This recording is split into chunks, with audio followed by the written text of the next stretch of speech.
Today, I was walking around at an estate sale, and what I didn't realize was I was about to have one of my best vintage Western wear finds of all time. I started off by noticing all of these vintage Pearl Snap shirts. After taking them out of the closet, I found over 20 of them. And looking around in some of the bedrooms, I kept finding other cool clothes. Like I noticed all of these vintage cowboy hats. I rarely find these, and this denim one is super sick. But what I didn't realize was this was actually the house of a country music singer named Jody King. Jody was known as the Lone Star Cowboy and used to tour around and do shows all over the country. One awesome thing about his house that really surprised me was he had an entire music studio in one of his back buildings. This place had everything. It had amps, microphones, instruments, pictures of his old shows hung up on the walls. You could just really tell he loved making music. One thing I saw in there that I already regret not buying was this wooden chest he used to take to some of his shows. Super cool. But anyways, here's my entire haul. It filled up the whole back of my car, so let's get into it. First off, here are all the Pearl Snap shirts. If you guys didn't know, I love this kind of shirt. There's too many cool ones to mention, but I think one of my favorites is this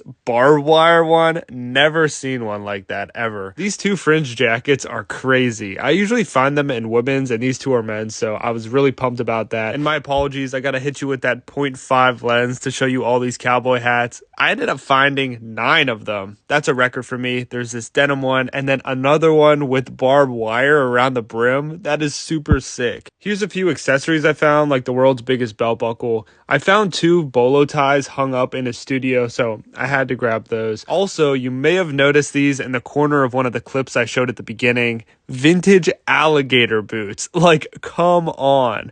If that wasn't good enough, I also found a bunch of other random vintage clothing that I might show off in another video.